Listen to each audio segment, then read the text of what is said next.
Bueno, estamos hablando acá con Melissa Coria, licenciada en Trabajos Sociales y con formación en Sí, Derechos Humanos. ¿Es así? sí, exacto. Sí, sí, perfecto. Bueno, Meli, buenas tardes. Te escucha la audiencia, así que bueno, presentate como vos quieras. Bueno, buenas tardes, Gaby. Buenas tardes a todos. Gracias nuevamente por la invitación. Bueno, igual un poco un intro insiste, pero bueno, contarles que sí soy licenciada en trabajo social, que me desempeñé en distintos campos, entre ellos en todo lo que tiene que ver con las revinculaciones, obviamente que eso nos convoca. Sí, Y además tengo formación en derechos humanos, muy pro de los derechos humanos, y actualmente estoy estudiando psicología también para complementar. Así que para buenísimo. complementar un poco nuestra formación, sí. Muy bueno. La verdad que, bueno, siempre es un gusto tenerte porque ya hemos hablado un par de veces y nos sacás muchas dudas y nos brindás un panorama distinto de las cosas. Eh, Gracias. yo quería hablar en este momento que es el tema de que se está presentando muchas situaciones donde dicen, bueno, si el menor no quiere, que no haga lo que, o sea, un ejemplo te pongo, si Sí, no quiere salir en el horario de régimen de visita con el padre o con la madre, que no salga. Y esto lo estoy viendo no solamente a nivel de progenitores, sino que también en informes de juzgado que se los se le permite al menor esa situación. Eh, ¿Qué opinás o cuál es tu, tu, tu opinión sobre esto? sí, bien. Ahí me estaba haciendo algunas categorías, me estaba anotando algunas categorías porque el planteo que vos haces abarca un montón de conceptos. Primero ahí decirte que cada situación hay que analizarla, ¿no? En su particularidad. ¿Qué quiero decir con esto? Que hay que ver primero en la etapa en la que está el niño, la niña, ¿no? Que sería como el sujeto en cuestión. ¿Por qué digo esto? Porque si no ahí entramos en una disyuntiva, ¿no? De esto de los derechos versus el deseo de los niños, de no forzarlos, ¿no? De no obligarlos, pero al mismo tiempo están los derechos de los adultos, ¿no? A tener el vínculo Es y ese adulto que tiene el deseo de restituir el vínculo con ese menor, ¿no? Que fue impedido por la circunstancia que sea. exacto. Entonces, obviamente que no hay que forzar ni obligar, pero sí los que trabajamos en estos procesos y en estas cuestiones entendemos que hay que facilitar esos procesos y para eso es necesario implementar estrategias, que esa es como la primera etapa. No decir, porque por ejemplo, puede haber un niño que supongamos que tenga, no sé, 10 años, ¿no? Sí, Hay que ver también y hay que analizar cuánto tiempo estuvo impedido ese niño de vincularse con ese adulto para ver si hay registro, recuerdo, ¿no? exacto. Si hay alguna información ahí al respecto. Sí, Bueno, decime. esto por eso mismo te digo, porque en procesos judiciales que son tan largos, ¿sí? Nos encontramos con niños que no vieron a un progenitor durante 5 años. Lo único que tiene, la Claro, información que sí. tiene es la información judicial que muchas veces le brinda a un progenitor, lo cual no estoy de acuerdo, que estén al tanto de todo lo Sí, que pasa en el expediente, pero el no, progenitor le brinda esa información y lo único que sabe es que va al juzgado, que lo atiende un grupo de personas en el juzgado, psicólogos o quien sea, y de su padre no sabe o de su madre no sabe nada, porque yo tengo varios claro, casos, tanto de hombre como de mujer. sí, Y, y frente a una revinculación después de 5 años de no saber qué hizo el padre o qué hizo la madre, se encuentran con la negativa de no quiero verlo. Yo considero que primero se tiene que tratar de recuperar ese vínculo que se se rompió y después, bueno, no lo querés ver más, no lo ves. Pero primero hay que recuperar ese vínculo. Ahí tenés dos cuestiones, Gaby, fundamentales. Por un lado tenés esta cuestión de que si el plazo de impedimento fue 5 años, lo cual es un montón, puede que prácticamente no haya muchos recuerdos del vínculo con ese progenitor o con esa progenitora. Con lo cual ahí muchas veces los niños son hablados por los adultos. Mayormente los niños son hablados por los adultos cuando pasan estas circunstancias. ¿Por qué? Porque el discurso, el único discurso que tiene hasta ese momento, hasta esa etapa de autoridad, es el adulto con el que se vinculó, sea madre o padre. ¿Se entiende? Sí, con lo cual nosotros, por eso digo, ahí el otro eje fundamental, que ahí es donde entramos nosotros, digamos los profesionales que trabajamos en estas cuestiones, es en empezar a ir por el lado de la restitución, de restituir y de ayudar a construir nuevos recuerdos con ese adulto. Porque hay una voluntad, hay ganas, hay deseos. Si ese adulto entra en todo un litigio judicial con todo lo que eso implica, realmente hay un deseo que lo motiva y que lo impulsa. Sí, obvio. Con lo cual nosotros tenemos que ayudar con estrategias, con herramientas, obviamente, a facilitar ese proceso. Y el niño puede ser que de entrada diga no, o porque es hablado por un adulto o porque básicamente no conoce a esa persona con quien se va a vincular. Entonces, imagínate que frente a lo incierto, la primera respuesta de los niños a lo desconocido es no.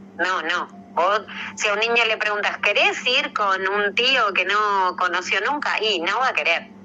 ¿Querés ir con un desconocido? Y no va a querer. Para el niño esa persona es un desconocido o desconocida, lamentablemente. Exacto. Con lo cual nosotros lo que tenemos que ayudar es a construir ese proceso y a vincularse con ese adulto. Entonces no nos podemos quedar con un no inicial.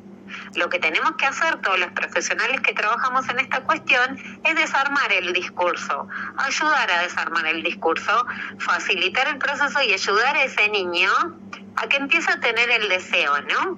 A motivarlo, a impulsarlo, a que tenga ganas de vincularse. Eso se da obviamente en un proceso paulatino. No es de un día para el otro. Eso se da en un proceso a largo plazo. Sí, imagínate obvio. que no puedas recuperar 5 años de ausencia. No se puede. No. Sí se puede ir restituyendo de a poco. Sí se puede ir construyendo nuevas bases. De hecho, todos los vínculos son en base al tiempo y al compartir. Entonces, básicamente sí se puede, pero no nos podemos quedar de entrada con el no del niño, porque ahí hay que apuntarlo al niño. Por eso digo que también es importante determinar la etapa en la que están los niños. Sí, obviamente que, viste, depende de la situación, el caso, cómo se aborda, pero el tema es, viste, que viene pasando de esto, de que se hacen muy largos los procesos judiciales, donde no hay justicia ni por una cosa ni por la otra, y después cuando se dicta estas medidas de volver a recuperar el vínculo con un progenitor, la parte que está a cargo de ese menor muchas veces o no lo lleva a la terapia o lo lleva con un discurso armado. Y ahí es donde ustedes tienen esa poder para poder romper ese discurso armado que viene, porque bueno, se encuentran con que es un disco que le ponen y empiezan a hablar siempre lo mismo, o no quiero. Sí, pero porque la mayoría de los litigios, digo, yo lo mencioné en el encuentro que tuvimos presencial, digo, la mayoría de los litigios que llegan a estas instancias judiciales tan extensas tiene que ver con conflictos no resueltos en cuestiones vinculares de adultos. Y obviamente no digo nada nuevo, no estoy diciendo nada que no sepan, pero digo, todas estas cuestiones no fueron resueltas en otros espacios de adultos. Entonces muchas veces el desafío que nosotros tenemos no es solo trabajar con el adulto impedido, si se quiere, e intentar restituir el vínculo y construir nuevos recuerdos con ese niño o esa niña. Muchas veces el desafío que tenemos nosotros también es trabajar con esa otra contraparte, que es la que muchas veces pone obstáculos a la hora de facilitar el proceso vincular. ¿Por qué? Porque la justicia los obliga de alguna manera a hacerlo, porque acá estamos hablando de derechos. Por más que el interés superior del niño está por sobre todas las cosas, también hay derechos de adultos que no podemos omitir. Por supuesto. Entonces se trata de intentar equilibrar, ¿no?, en la balanza, intentar equilibrar el derecho y el deseo que tiene ese adulto con también el derecho y el deseo, si se quiere, de ir alimentándolo de ese niño. Tal cual. Ahora vos como profesional lo vas a decir mejor que nadie, el daño que se le ocasiona a esas criaturas. Sí. Es terrible, vos que lo vivís en carne propia porque sí. tratás estos temas. Sí. Me gustaría escuchar unas palabras para que entienda la gente el daño que le está ocasionando a un hijo, sí, por problemas de adulto nada más. Hay algo que es fundamental, que tiene que ver con los procesos en la infancia. Todo lo que sucede en la matriz de la infancia es lo que nos determina y muchas veces nos condiciona por el resto de nuestra vida. Digo, con esto no estoy diciendo que es de una vez y para siempre y no se puede trabajar y no se puede transformar. Sí, se puede transformar, pero deja huella, sí. Deja huella, y todo lo que pasa hasta, te diré, hasta los 11 años, hay un registro muy vívido de los niños en esos momentos. Entonces, si es un conflicto permanente, si imagínate son hablados por otros adultos, que tu papá, que tu mamá, porque me hizo, que no me hizo, que mirá, que no, que vos no vas a ir porque yo, que soy la mejor de todas o yo el mejor de todos. Imagínate que eso va calando en la psiquis de los niños y tiene consecuencias que mayormente son a nivel vincular. Imagínate un niño que es hablado absolutamente por un adulto, crea, ¿no? Primero que no promueve la autonomía, la cancela, la condiciona, con lo cual de grande va a tener grandes dificultades a la hora de vincularse, porque siempre va a necesitar ser hablado por alguien. ¿Se entiende lo que digo? Sí, perfecto. Aparte, le trae problemas en el tema de que tiene una amistad elegida por ese adulto, familiares elegidos por ese adulto. Olvídate, siempre va a ser condicionado por la mirada del otro, porque la mirada del otro, por lo general, la primera instancia de socialización, lo sabemos, cuando el sujeto se introduce a la cultura, que es a través del lenguaje, cuando nos introducimos a la cultura, la primera instancia de socialización son nuestros padres o quien ejerza el rol, porque no nos vamos a poner con el mote de la familia funcional, porque yo soy antifamilia funcional. Pero sí quien ejerce ese rol, porque a veces no hay mamá y papá, a veces hay mamás, a veces hay papá solo, no importa, el que ejerce ese rol y sea preponderante para ese niño. Entonces imagínate que si fue solo hablado por una sola parte y no tuvo la posibilidad de que el otro entrara en escena, siempre va a necesitar tener la mirada del otro para que lo valide. Sí. Imagínate lo cancelador que es eso. Además de que crea, ni hablar de que crea grandes inseguridades, ¿no? La pérdida de autonomía, el apego emocional. O sea, cancela desde todo punto de vista al sujeto, porque lo que nos habilita, digamos, tiene que ver con la mirada del otro, esa mirada inicial de validación, de reconocimiento. Por eso es tan importante el rol materno y paterno, que se juegue en este escenario.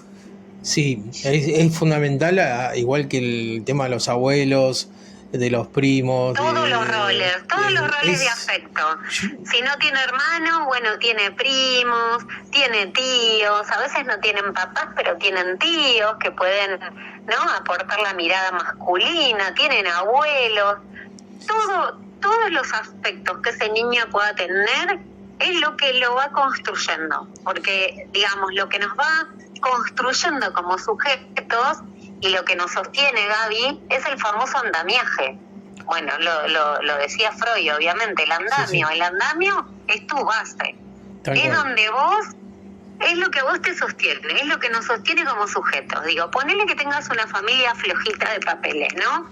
Una familia frágil. vincularmente. Pero bueno, ¿qué te sostiene? Otro componente importante en tu vida, no sé, amigos, pareja, ¿no? Uno siempre encuentra un componente que son los famosos dedos de la mano de dónde sostenerse. Y esas redes de contención son las que nos constituyen, las que nos construyen a lo largo de la vida. Entonces, imagínate que si eso en algún momento falla y solo está preponderando un solo rol, eso trae un montón de consecuencias en los niños, porque no le permitimos ampliar su red vincular, su red de afecto. Se le está cancelando de antemano. Tal cual. Por eso yo, viste, siempre hago hincapié en esto, y le digo a la gente el tema del daño que le ocasionan a los chicos. Los problemas adultos son de adultos, lo tienen que resolver entre adultos, pero utilizar a una criatura para hacer una obstrucción de vínculo, porque si hay un proceso legal de alguien es culpable, tiene que pagar las consecuencias, sea como sea. Totalmente. Pero... Sí, totalmente. Lo que pasa es que ahí hay una cuestión fundamental que tiene que ver que si cuando esos conflictos no se dirimieron en los espacios que se tenían que dirimir y llegan a la justicia es porque los niños los pusieron como un elemento en disputa. Es Exacto. así, cuando el niño termina siendo un elemento en disputa es porque ya ese adulto perdió la capacidad de razonar, digamos, básicamente, Sí, si se quiere. Entonces ya no queda otra que utilizar las herramientas judiciales. Tal cual. No, y aparte, bueno, tengo para 200.000 casos para contar, donde vos decís, ¿qué necesidad tenés de hacer semejante maldad? Yo te quería consultar, que tengo un tema de que hay dos menores, ¿sí? Uno tiene una discapacidad y el otro no. Lo cual la justicia dice que una vez por semana tienen que estar con su progenitora, ¿sí? Y el resto de la semana está con el progenitor. Esto hace que se tengan que realizar también videollamadas diariamente para mantener el vínculo. Todo esto escrito y puesto en un expediente por la justicia. Sí, acuerdo judicial, sí. Resulta que en las videollamadas se nota una actitud de que hay un adulto que está manejando la situación, ¿sí? Entonces, lo primero que tenés de mensaje es no quiero hablar, o habla fuera de la cámara. Y la criatura que tiene una discapacidad, obviamente a no poderse movilizar sola, claro, desenvolver. Está sí o sí en el video. Y frente a esta situación, la justicia dice que en caso de que el menor, que no tiene ningún tipo de problema, no quiera acceder o ir a la casa de la progenitora, se lo tenga en cuenta y se le permita esa negación. Frente a esta situación, obviamente, la otra parte, bienvenido sea. Entonces, ¿qué pasa? Claro. Deja a un hijo sí y al otro no. Esto primero es un tema de desigualdad de condiciones frente a esta situación. Y después es avalar al chico que diga que no quiere, sin ningún motivo, porque encima para las fiestas estuvieron felices y al otro día no te quiero ver, no te quiero hablar. Y después, viste, o sea, se nota que hay algo más que no es del niño, sino que es de un adulto. Y... Sí, decime. No, ahí no, que pensaba lo siguiente, que está en sintonía con lo que venía diciendo. A ver, si dejamos al criterio, porque ahí tenemos un debate que es muy amplio. Si dejamos a criterio de los niños, entendiendo que son menores de edad, ¿no? Si nos ponemos en términos legales estrictos, son menores de edad, ¿no? Sí. Con todo lo que eso implica. Si dejamos a criterio y al libre albedrío de los niños la decisión de cualquier tipo, ¿no? Porque con ese criterio, bueno, no, sí, los dejamos, no, que no vea al papá. Sí, no, que no se bañe. Sí, no, tranqui, que no duerma, que no coma, ¿no? Porque lo dejamos, entonces, Exacto. que decidan absolutamente todo. Vos sabés que yo siempre me digo, parece que se trata un poco de regular, ¿no? yo, Porque un poco lo que nos viene a dar, digo, la norma, la ley, ¿no? Es regular. Todo tiene que estar regulado. No es. claro, Sí, pero está viste enseguida, perfecto, digamos. Que, perdón que te obvio, está corte. perfecto que siempre, no, tranqui, está perfecto, digo, que siempre respetemos, porque eso no está en tela de juicio. Está perfecto que siempre respetemos el deseo y el derecho, ¿no? Que muchas veces van de la mano, ¿no? El deseo y el derecho de elegir. Perfecto. Pero tampoco podemos desregularnos. Tiene que estar regulado. Y en caso de que, supongamos, sea sistemático, que el niño no le agregue valor el vínculo con esa persona, no le dé bienestar el vínculo con esa persona, lo tenemos que fundamentar, pero ahí nos tenemos que remitir a pruebas. No podemos decir no porque no. Para eso estamos nosotros, para eso las visitas tienen que estar reguladas y monitoreadas, porque para eso estamos nosotros, para observar, para reunir elementos de prueba que nos permitan dar consistencia a lo que decimos. Porque no podemos decir por decir, no quiere porque no quiere. No quiere porque no quiere, no quiere por qué. No, y aparte, hay distintas situaciones, pero ponele en el caso que estábamos hablando recién. Vos decís, yo siempre digo en la radio, ¿viste? Entonces con ese criterio mañana el chico dice no quiero ir al colegio Exacto. pero no es el derecho superior del niño que hay que respetar. O sea, hay cosas que... Exacto. Tienen que estar, por eso te digo que para mí tiene que estar todo dentro de un marco de regulación y de criterio y de sentido común. Porque digo, para eso tenemos que tener fundamentos. Y siempre y cuando también hay que considerar que en ese caso en particular no exista una persona que ponga en riesgo al niño, ¿no? Por supuesto, porque hay situaciones y situaciones. Hay muchas situaciones de violencia de género que llevan a estos regímenes de visita, entonces hay que analizar cada caso en particular. Para eso obviamente también estamos nosotros. No, por que supuesto. Tenemos el criterio profesional suficiente para analizar si ese niño o no está en condiciones de estar con ese adulto. O, si no es beneficioso, que ese niño esté con ese adulto también. Y en esos casos jamás vamos a promover que ese niño tenga un vínculo con una persona que lo puede llegar a poner en riesgo o lo puede lastimar. Por supuesto que no. Obvio. Pero me parece que hay ciertos límites y se tiene que analizar cada caso en particular. Y aparte, yo siempre, viste, digo que hay un montón de métodos, visita asistida, encontrarse en lugares públicos. Hay un montón con profesionales como ustedes que hagan la revinculación, que hagan... Sí. Pero también vengo viendo de que, ponele, a una mamá o un papá le sacan el poder ver a su hijo, ¿sí? Por distintos motivos, porque tuvieron discusiones, por lo que sea, se le pone una perimetral, todo lo que... Siempre, obviamente, hay que resguardar la víctima. El tema es que después no se investiga y se sigue usando esa herramienta como para dilatar el proceso. Se los pone a ambos progenitores a tratamientos psicológicos y juntamente al menor. Y pasa de que el que está a cargo del menor no hace tratamiento psicológico y sí se le exige al otro.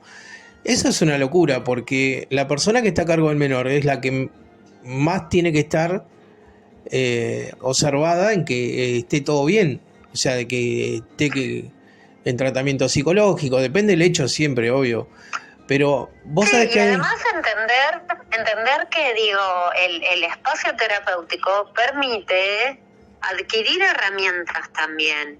Y me parece que si vos me preguntas a mí, para mí todos tienen que tener un espacio terapéutico. Digo, todas las personas deberían tener un espacio terapéutico, porque no solo que es a través de la palabra que se transforma, sino que además es a través de la palabra que uno puede ir buscando y potenciando las herramientas. Y esas herramientas son las que te van a permitir ir mejor por el camino y allanarte el camino. Entonces, no puede ser que uno haga terapia y el otro no. tiene que ser justo, por supuesto, para ambas partes. Y para el niño me parece que sí, también tiene que tener un espacio terapéutico de contención, porque lamentablemente todo lo que es litigio y conflicto entre adultos tiene daños colaterales y contamina a los niños, contamina los vínculos y contamina todos los espacios. Entonces sí o sí ese niño va a tener que estar contenido en un espacio terapéutico. Igual que los adultos, por supuesto. Sí, obvio. Pero bueno, viste, son cuestiones que a mí me preocupan por el hecho de que, bueno, en este caso poner los chicos que son hermanos y son separados, porque hay 3 hermanos y 2 son sacados del lado del vínculo y el otro no. Claro, Eh, sí. Viste, el hecho de que por ahí son hermanos de distintas madres o distintos padres y Sí. no pueden establecer un vínculo por estas cuestiones de que se hace esa manipulación de que no, porque no es tu hermano, sí, es hermano, lo que pasa que no es de la misma madre o del mismo padre, pero Claro. Sí. y toda esta manipulación que se da, viste, lo mismo que te vuelvo a meter en otro tema, con los Sí. colegios, viste. El Sí. ámbito del colegio me parece que es un lugar donde uno deja a sus hijos para que están en buenas manos, que está en un lugar cordial o lo que sea, y se viene dando el tema de o el bullying o se viene dando de que no hay una contención para estos temas de los chicos. Sí, ahí hay que entender otras varias cuestiones. Te diré, la escuela es la segunda instancia de socialización, ¿no? Sí. Y hoy la escuela, te diré que es un poco la caja de resonancia de lo que pasa afuera, ¿no? Hay muchos de los conflictos que suceden dentro del ámbito institucional. Los profesionales no están preparados, en la mayoría de los casos, diré, no voy a ponerme a hacer un juicio de valor de todos los gabinetes de orientación que hay en las escuelas, pero sí me ha pasado porque lo he vivido con mi hijo, que no están a la altura para solucionar cuestiones que tienen que ver con los vínculos y muchas veces entre niños. Imagínate que si eso traspasa a nivel de adultos dentro de la institución, menos aún están preparados y ayornados para poder resolverlo. Muchas veces lo superan estas situaciones. Y porque además también en términos de litigios entre adultos, digamos, cuando llega al nivel institucional o si los profesionales advierten algo, por un lado la ley sí de alguna forma obliga, comillas, a los profesionales a que cuando advierten alguna situación que puede poner en riesgo a los niños, tienen la obligación, por eso dije comillas, de poner en conocimiento a los organismos que correspondan, ¿no? Sí. Porque bueno, hay protocolos para eso, a nivel institucional hay protocolos. Hoy no se habla más de víctimas de violencia, sino que hoy se habla de sujetos que sufren violencia o persona que ejerce violencia, no es más el concepto víctima y victimario. Bien. Entonces, imagínate que eso también cambia la forma de accionar, digo, donde los profesionales en cualquier ámbito, digo, yo además me desempeño en el ámbito de la salud y la ley tiene una zona gris, ¿no? La ley de género tiene como una zona gris, a mi criterio, como la mayoría de las leyes que tienen zonas grises y queda como a libre interpretación de los profesionales. Sí. Que si tomamos conocimiento de alguna situación de violencia o un riesgo inminente, que es lo que te dice la ley, ¿no? Advertir riesgos inminentes, indicadores de riesgo, tenemos como la obligación, bueno, de dar conocimiento de la situación, de esa situación. Pero bueno, imagínate también lo peligroso que es esto. Sí, lo que pasa que también siempre vuelvo a lo mismo, que tenemos un sistema judicial colapsado, sí, lo cual no puede brindar asistencia a ningún tipo de víctima, y frente a eso lo primero que hacen, emiten medidas sin investigación de nada. Entonces, Exacto, vos frente a... porque la medida cautelar es, viste, como la primera medida de protección y muchas veces no se indaga frente a ese contexto. Sí, yo digo que es la primera forma que hacen de lavarse las manos, porque emiten medidas y bueno, la medida ya está emitida, o sea, yo a la víctima ya la protegí.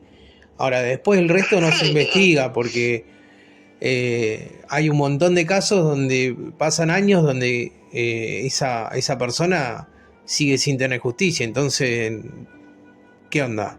Si alguien cometió un delito, no, como claro, decía... no, totalmente. No, y además ahí entras abrís otro paraguas que tiene que ver con esta cuestión de, bueno, sí, si por ejemplo los profesionales tenemos como la obligación de dar conocimiento de una situación que puede poner en riesgo a alguien, pero vos das conocimiento de esa situación, pese a que la persona, supongamos, no esté todavía determinada para denunciar o para hacerlo visible, y esa persona vuelve a su casa, la estás exponiendo porque no hay medidas de protección para la persona que sufre violencia, si se quiere. Sí, tal cual, hasta el botón antipánico, lo que sea. Estamos como llenos de legislaciones que en muchas ocasiones, como en estas cuestiones de las revinculaciones, se dilatan en el tiempo, y es un gran dispendio de tiempo y hasta te diré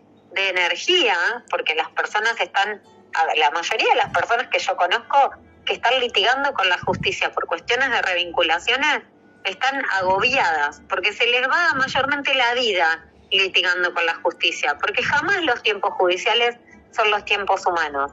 Entonces estamos llenos de legislaciones que terminan siendo un manojo de buenas intenciones, pero en la práctica no hay mecanismos que regulen, no hay mecanismos que protejan y no hay mecanismos que equilibren para cada parte. Mira, vos lo dijiste mejor que nadie. Yo siempre digo que no necesitamos más leyes, sino necesitamos herramientas donde se pueda cumplir la ley y donde se pueda hacer un abordaje rápido. Totalmente, porque... para accionar necesitamos acciones, necesitamos herramientas, necesitamos profesionales que puedan accionar ahí. Necesitamos espacios de trabajo con las personas para que se pueda llevar a cabo lo que dice la ley. No leyes que todo el tiempo digan cosas pero no se puedan bajar a lo empírico. Eso nos pasa. Hay ley para esto, ley para lo otro, ley para lo otro. Sí, estamos llenos de legislaciones, pero no se pueden bajar a lo concreto, porque la realidad además está cambiando todo el tiempo. Entonces nuestro pensamiento no puede ser lineal. Mejor dicho, imposible. Ahora te voy a llevar a otro terreno, que es el tema que lo vengo observando, que espero que no sea así, pero que se está viniendo para acá, es el tema de los chicos tutelados, que automáticamente se lo sacan a los progenitores, y el tema de los niños que están para ser dados en adopción. Obviamente que yo... estoy totalmente de acuerdo que una criatura tenga que tener una familia cuando ya no hay más alternativas que recuperar el vínculo con otro familiar, que tenga que ser dado en adopción, y que hay un montón de familias que tienen un corazón enorme en lista de espera por querer adoptar un hijo, darle una casa, un hogar, una educación, darle un futuro. Pero lamentablemente se está viviendo esto de que se están sacando chicos de casas, de hogares, se meten en institutos y no hay una contención tampoco para esos chicos. No sé si vos también lo sentís así, de que se está viniendo un tema de los chicos tutelados. Sí, mira, varias cuestiones.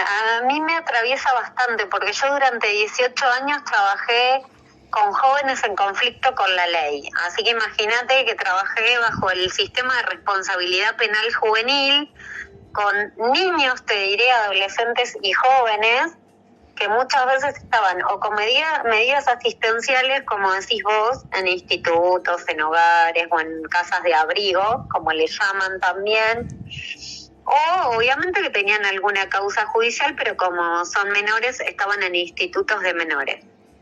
Muchos ellos no tenían familia ampliada. Hay un concepto que tiene que ver con esto. Familia ampliada es cuando no está la madre, bueno, no está el padre por circunstancia que sea, porque están presos o muertos o desaparecieron, los abandonaron. Bueno, tíos, nosotros, digamos, los profesionales de lo social empezamos a indagar. Bueno, hay referentes válidos. Sí, sí. Hay tíos, hay algún, no sé, un amigo que ejerció el rol, bueno, de padre, quien sea, digamos, alguna persona válida en la vida de ese niño o de ese adolescente. Y muchas veces sucede, porque siempre ha sido un gran tema judicial, que la ley de menores y además la ley de familia, siempre fue y sigue siendo, y es muy troglodita en ese sentido, a mi criterio, pro familia. Y vos a veces no podés ser pro familia cuando tenés tenés referentes que no son válidos para esos niños o para esos jóvenes. Sí. Porque en este concepto de pro familia era, si por ejemplo había una familia que quería adoptar, porque digo, en este tema que te metes de la adopción, quería adoptar y era una familia que le iba a garantizar bienestar para el desarrollo de ese niño o de ese joven, pero la justicia decía, bueno, pero si aparecía la madre de vez en cuando, y bueno, y si lo veía 2 veces, entonces había que dárselo a la madre. Entonces ahí entras en todo un desgaste humano y emocional de esas personas que sí realmente quieren adoptar y tienen un deseo fuerte de hacerlo. Y la ley de adopción es agobiante, como muchas de las leyes que tenemos, lamentablemente, y que también a mi criterio debería reformularse. Sí, la verdad que sí. Entonces ahí entras en esto de el sujeto, el niño, el joven, termina transformándose en un objeto de manipulación. O Sí. porque terminan en hogares, o porque terminan en institutos, porque, bueno, por su historia de fragilidad, salen a delinquir, después se vuelven adultos y ya la ley ya no es más la del sistema de responsabilidad penal juvenil, la ley ya es de adultos y te castiga como adulto. Y partamos que ni en los institutos, ni en los hogares, ni en las casas de abrigo, muchas veces la dinámica de funcionamiento es la más propicia para ello. No, y con el tema de los hogares de abrigo, que le dan a la familia a estos chicos para que los cuiden, los protejan, tenemos un doble problema. El primer problema es que, según la ley, cada 6 meses vos se lo tenés que dar a otra familia para que no hagan un vínculo, etcétera, etcétera. Lo cual no sucede. Se lo dejan durante un año y medio, lo que sea. Y después a esa familia le tiran así a la criatura, que sin contención de nada, sin saber en qué situación viene, si viene de ser un nene golpeado, si viene de ser un nene que lo sacaron del medio del barro y no sabe ni lo que es tener un inodoro. Y cosas así, donde esa familia se encuentra con una situación que dice, yo no esperé esto, pero ya está, soy una familia de abrigo. Sí, tal cual. Pero porque ahí tenés un montón de intentos fallidos en el medio y de interrupciones en esos vínculos donde vos estás transformando a una persona en un objeto de manipulación sistemática, entonces no hay forma de poder construir algo estable y permanente. Y lógicamente ese niño o ese joven tienen un proceso de historicidad, tiene una historicidad cada uno. Y no se está contemplando bajo el sistema, a eso me refiero. Por eso hay mucho intento fallido, que muchas veces los conocemos en la ley de adopción. Hay muchos adolescentes que son adoptados por padres y que esos intentos terminan siendo fallidos porque no ensamblan en la dinámica de esa familia. Porque ese niño que ya tiene 11 años y ya tiene una historia. Entonces es difícil muchas veces que ese proceso sea favorable, porque no se está contemplando todo este aspecto humano, a eso me refiero. Sí, mira, la vez pasada me contaron un caso de una persona llegada que pidió adoptar a una criatura cuando tenía 6 años, ¿viste? Sí. y le dieron recién ahora la adopción cuando el nene cumplió 11. Y se Claro, encontró con sí. una criatura ya Una persona formada, diferente. ¿viste? Una persona diferente. O sea, Claro. lo ama porque era lo que ella quería, pero ¿entendés que vos decís 6 años, 5 años Totalmente. tuviste que Por eso es esperar? complejo. Por eso es complejo la ley de adopción. Es muy compleja. Es muy compleja porque además los requisitos son inmensos.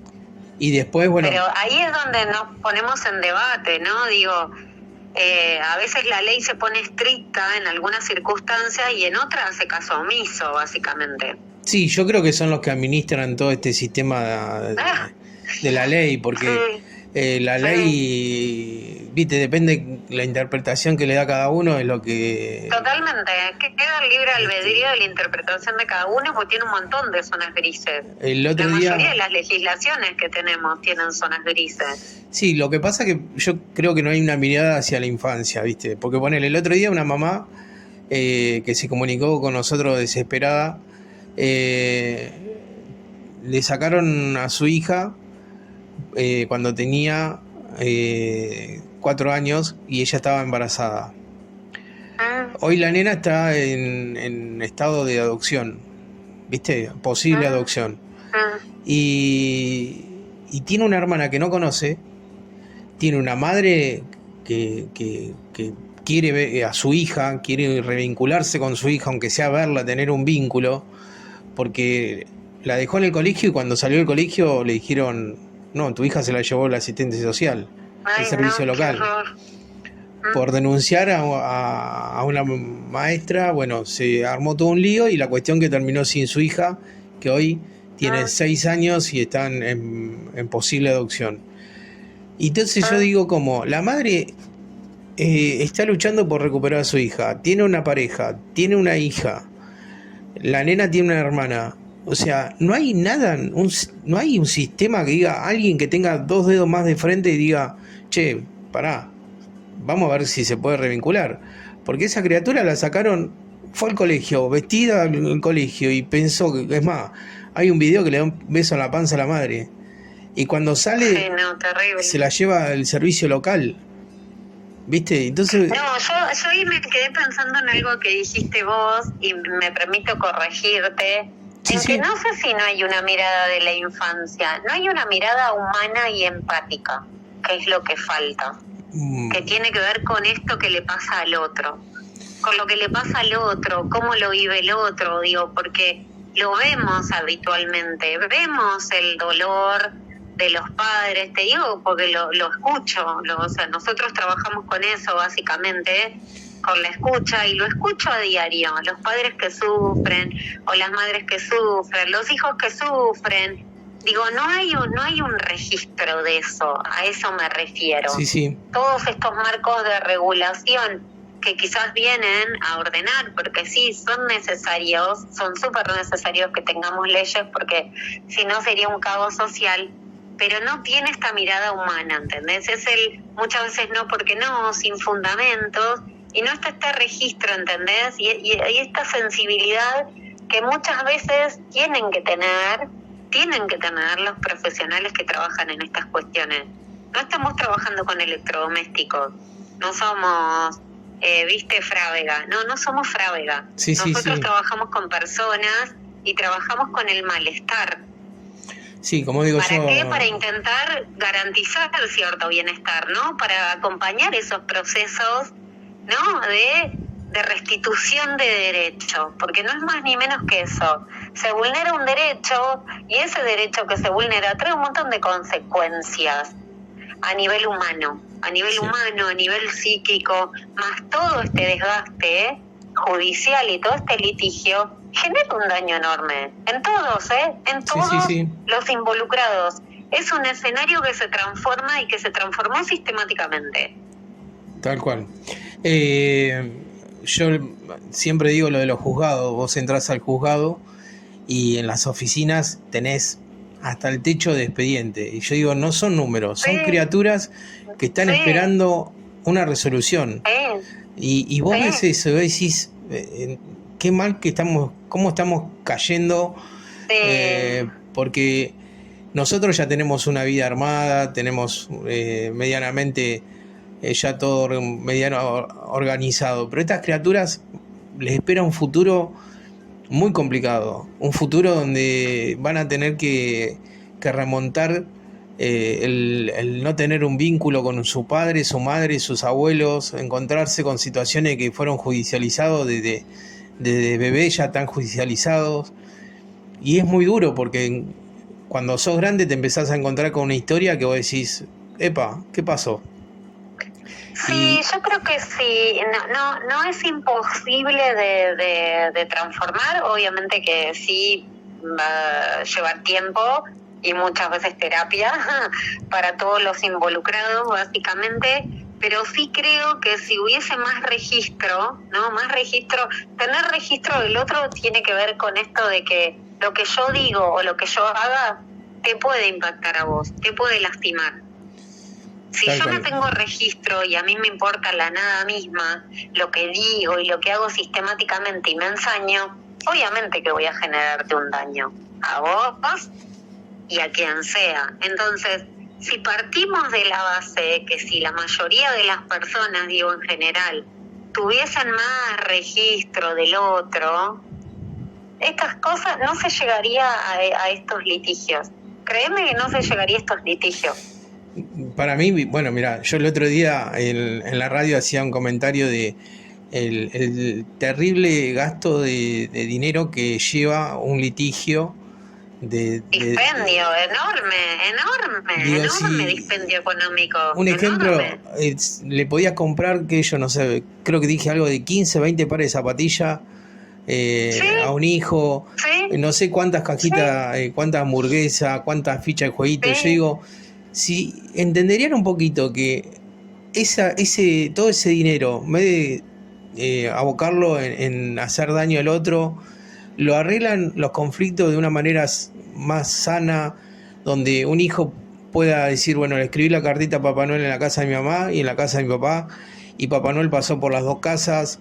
Totalmente. Me voy a desayunar Lo que pasa es que hay una dificultad ahí, que ahí ya nos ponemos bien en la cuestión adulta, ¿no? Ahí hay una gran dificultad que es en términos de separaciones, ¿no? Digo, sí. Que no está focalizándose en ser el mejor equipo de crianza para esa criatura o para esas criaturas en caso de que sean más de una. Vos tenés que intentar ser el mejor equipo de crianza, porque esto no es un partido de tenis, ¿viste? A ver quién gana. Esto es garantizar el bienestar de un niño, y el bienestar de un niño básicamente se garantiza con que si existen esas dos personas, gracias a Dios, y ninguna de las dos se murió, por suerte, porque hay casos en donde sí no están, y eso es lamentable. Bueno, ambos roles son necesarios, porque cada rol aporta algo diferente y sustancial. Y esto no es una competencia. Pero cuando las cuestiones se llevan al orden de la competencia y de lo de no sanado, porque ahí ya entras en otro concepto mucho más psicoanalítico, ¿no? De esto que no se tramita. Lo que no se tramita, lo que no se sana, después se traslada y se repite en toda la historia vincular. Y entonces por eso se llegan a estos extremos, porque no son ni más ni menos que extremos de cuestiones que no se dirimieron en un espacio de diálogo, básicamente, porque hay mucha dificultad con las habilidades comunicacionales, hay mucha dificultad ahí. Entonces vos lo que no hablaste, lo que no consensuaste, lo que no negociaste con la otra parte, y difícilmente después lo puedas dirimir. Entonces por eso se utilizan las herramientas judiciales. No, porque me hizo, porque no me hizo, porque no sé qué. Bueno, claro, y se llegan a estas instancias. Sí. La verdad, bueno, no tengo palabras de agradecerte por me quedaría ahora hablando con vos, porque es muy interesante y muy constructivo todo esto que decís, cómo con las palabras justas en lo que está pasando, porque la realidad es esa. Hay un montón de cosas que están pasando y bueno, como yo siempre digo, a mí me importan los niños, que tengan su justicia, se respete su derecho y que puedan ser niños felices con ambos progenitores o de la manera que sea, pero felices. Y como se vienen dando estos casos que te venía diciendo de que no quiere ir, entonces siempre lo digo, no puede ser que se le permita algunas cosas y otras no, agarrándose del derecho superior del niño. Tal cual. Para... Sí, yo bueno, en principio agradecer obviamente por el espacio y sí dejar como un mensaje, Gaby, que si me permitís, Sí, para pero que te quería preguntar dos cosas. Sí, Te quería preguntar dos cosas y después sí, el mensaje que vos quieras, porque agradecerte. Lo primero, si vos, ¿qué notás que falta en todo este sistema para que empiece a cambiar un poco desde tu mirada? Y yo una de las cuestiones que sí me acuerdo que destaqué en el encuentro presencial era esta cuestión que creo que le falta un poco a la justicia, no falta en general, ¿no? Un equipo de profesionales que trabaje dentro del ámbito judicial, digo, más allá de los profesionales que están en otras instancias, pero específicamente en estas cuestiones de revinculación, que no sea solo cuestión de lo que suba al expediente, ¿no? Y lo que me aprueba el juez. Me parece que más allá de nosotros, que muchas veces nos contrata alguna parte o nos convoca alguna de las partes, ¿no? Para acompañar estos procesos, me parece que lo que le falta un poco a la justicia y nos falta como sociedad es tener un equipo de profesionales que acompañen estos procesos, que aporte esta parte humana, ¿no? Que escuche a cada parte, que así como en muchos trámites judiciales en el juzgado, cuando vos vas a hacer un régimen de visita, régimen comunicacional le llaman ahora, Sí. Cuando vos querés hacer una cuota alimentaria, hay instancias de mediación. Me parece que en estas cuestiones también tiene que haber instancias de acompañamiento. Eso no sucede, porque la mayoría de las personas está peregrinando con estas cuestiones judiciales y desolados, porque la mayoría están solos, digamos, en estos procesos, y que si muchas veces no tienen referencia de algún profesional como nosotros, porque te conocen o porque ya estuviste en alguna otra situación, no tienen alcance a eso. Entonces, sí, básicamente están solos. Sí, es muy real. Bueno, ahora sí, tu mensaje que querías decir. No, sí, básicamente tiene que ver con esto, Gaby, en consonancia con esto que estoy diciendo, para no dejar un mensaje desolador, ¿viste? Un mensaje desesperanzador. Digo, porque en esto hay que entender que el desgaste es agobiante para la mayoría de los papás o de las mamás que no están teniendo posibilidades, ¿no? O tienen obstáculos a la hora de restituir ese vínculo, y está el deseo, y están las ganas, y está el amor puesto ahí, ¿viste? En cada informe, en cada expediente, o no, o en el tiempo, que también digo, dejar ese mensaje de que está bueno siempre buscar redes, ¿no? Esto de la red que yo mencionaba, de buscar acompañamiento, de aliarse con los profesionales que sí tengan una mirada humana, sí tengan una mirada empática, como para que no se sientan tan solos, digo, porque la verdad estar con la letra fría de la ley y estar con el papel frío, cuando detrás hay toda una historia, es complejo, es muy difícil. Sí. Entonces, me parece que un poco eso, es traer, como un poco de calma, que los procesos sí se pueden transformar, que a veces lleva más tiempo,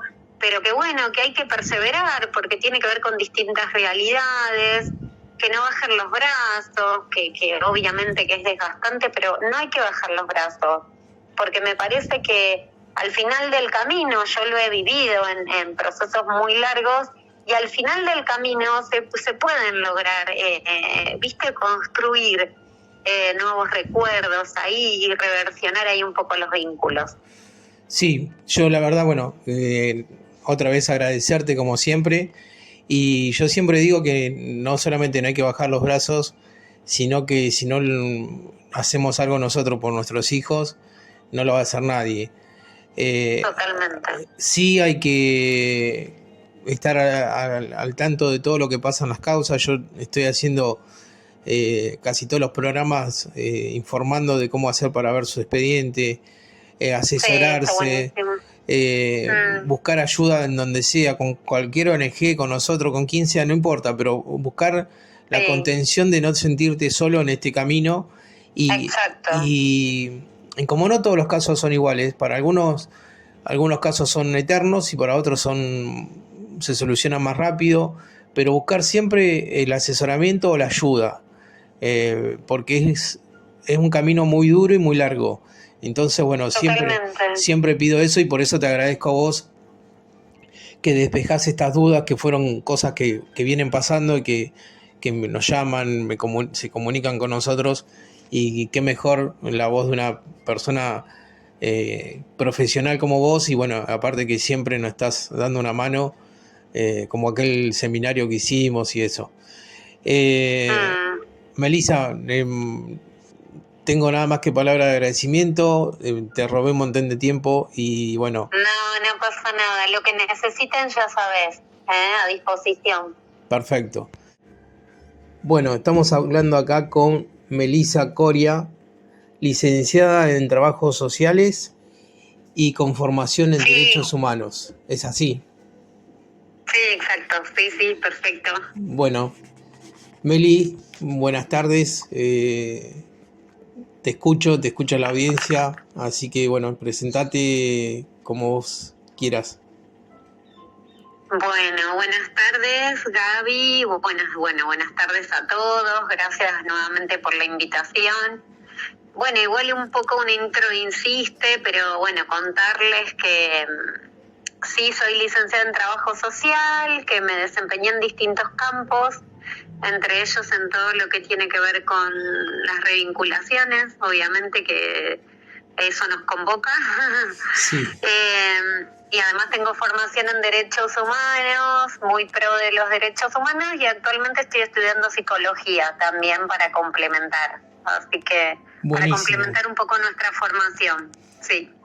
Muy bueno, la verdad que bueno, siempre es un gusto tenerte porque ya hemos hablado un par de veces y nos sacás muchas dudas y nos brindás un panorama distinto de las cosas. Gracias. Yo quería hablar en este momento, que es el tema de que se está presentando muchas situaciones donde dicen, bueno, si el menor no quiere, que no haga lo que... O sea, un ejemplo te pongo, si no quiere salir en el horario de régimen de visita con el padre o con la madre, que no salga. Y esto lo estoy viendo no solamente a nivel de progenitores, sino que también en informes de juzgado que se le permite al menor esa situación. ¿Qué opinás o cuál es tu opinión sobre esto? Sí, bien. Ahí me estaba haciendo algunas categorías, me estaba anotando algunas categorías porque el planteo que vos haces abarca un montón de conceptos. Primero ahí decirte que cada situación hay que analizarla, ¿no?, en su particularidad. ¿Qué quiero decir con esto? Que hay que ver primero en la etapa en la que está el niño, la niña, ¿no?, que sería como el sujeto en cuestión. ¿Por qué digo esto? Porque si no, ahí entramos en una disyuntiva, ¿no?, de esto de los derechos versus el deseo de los niños, de no forzarlos, ¿no?, de no obligarlos, pero al mismo tiempo están los derechos de los adultos, ¿no?, a tener el vínculo, y ese adulto que tiene el deseo de restituir el vínculo con ese menor, ¿no?, que fue impedido por la circunstancia que sea. Exacto. Entonces, obviamente que no hay que forzar ni obligar, pero sí los que trabajamos en estos procesos y en estas cuestiones entendemos que hay que facilitar esos procesos, y para eso es necesario implementar estrategias, que esa es como la primera etapa. No decir, porque por ejemplo puede haber un niño que supongamos que tenga, no sé, 10 años, ¿no? Sí. hay que ver también y hay que analizar cuánto tiempo estuvo impedido ese niño de vincularse con ese adulto para ver si hay registro, recuerdo, ¿no? Exacto. Si hay alguna información ahí al respecto. Bueno, Sí, decime. esto por eso mismo te digo, porque en procesos judiciales que son tan largos, ¿sí? Nos encontramos con niños que no vieron a un progenitor durante 5 años. Lo único que tiene, la información que tiene es la información judicial que muchas veces le brinda a un progenitor, lo cual no estoy de acuerdo, que estén al tanto de todo lo que pasa en el expediente, pero el progenitor le brinda esa información y lo único que sabe es que va al juzgado, que lo atiende un grupo de personas en el juzgado, psicólogos o quien sea, y de su padre no sabe o de su madre no sabe nada, porque yo tengo varios casos, tanto de hombre como de mujer. Y frente a una revinculación después de 5 años de no saber qué hizo el padre o qué hizo la madre, se encuentran con la negativa de no quiero verlo. Yo considero que primero